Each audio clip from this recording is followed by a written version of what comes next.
Loneliness. We're living in the most connected time in human history, yet loneliness is on the rise. In the UK, 75% of 18 to 24-year-olds often feel lonely. And in the US, a staggering 50% of the entire population regularly experiences loneliness. You might be thinking, but we're in the most connected era ever. How is this possible? It is actually something that affects so many of us, yet it's often overlooked. So, stick around as we unravel the mysteries of loneliness, its surprising roots, and how it's affecting us in ways you never imagined.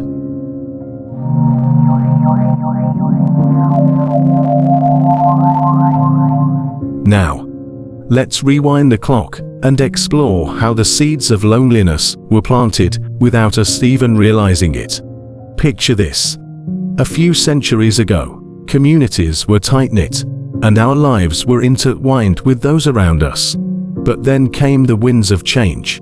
The late Renaissance marked a shift towards individualism. Intellectuals moved away from the collectivism of the Middle Ages, emphasizing personal achievements and responsibilities.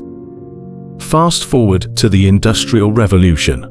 People left their villages and fields to enter factories. The communities that had thrived for centuries began to dissolve. That sense of familiarity and connection started slipping away. Today, where our fast-paced lives, fueled by work, romance, kids, and yes, Netflix, often leave little room for maintaining those crucial social connections. Here's a sobering fact. In the US, the mean number of close friends dropped from 3 in 1985 to 2 in 2011. We're not just talking about Facebook friends. We're talking about genuine, close connections. The very fabric of our social network has undergone a transformation, and the impact is profound.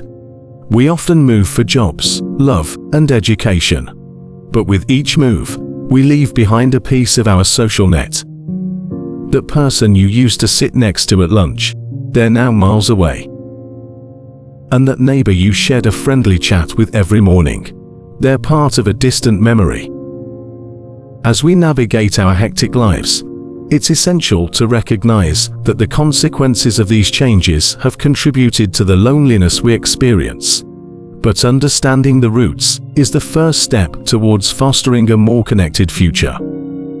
Now, let's talk about the vicious cycle of loneliness, a trap many of us fall into without even realizing it. It usually starts innocently enough.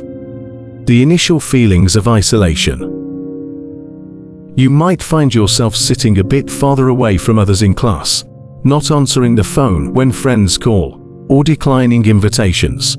It's easy to chalk it up to a busy life, right? Those initial feelings of isolation lead to a sense of tension and sadness. Before you know it, your attention becomes selectively focused on negative interactions with others. Maybe a brief encounter with a colleague felt negative when, in reality, it was neutral or even positive. This shift in focus starts changing your thoughts about yourself and others. The cycle intensifies as you start avoiding social interaction, thinking you're protecting yourself from potential hurt. This process is often slow, a creeping experience that takes years and can lead to depression and a mental state that hinders connections, even if you yearn for them. It becomes a story we tell ourselves. People exclude us, and the outside world mirrors how we feel about it. Now, here's the kicker. This perceived hostile world makes you more self-centered to protect yourself, creating a facade that can make you appear more cold, unfriendly, and socially awkward than you really are. Loneliness alters your perception. But wait, there's more. Studies even suggest that when you're lonely, your brain becomes more receptive to social signals, while simultaneously becoming worse at interpreting them correctly. So, how do we break free from the clutches of loneliness? It starts with a bit of self-examination and a whole lot of self-love. Escaping loneliness is not an overnight process, but it starts with a few key steps. First and foremost, It's crucial to accept that loneliness is a completely normal feeling, something every single one of us experiences at some point in our lives. It's not a sign of weakness. It's a signal from your body that your social needs are craving some attention. So, take a deep breath and acknowledge that what you're feeling is okay. Now, let's dive a bit deeper. Examine where your focus lies.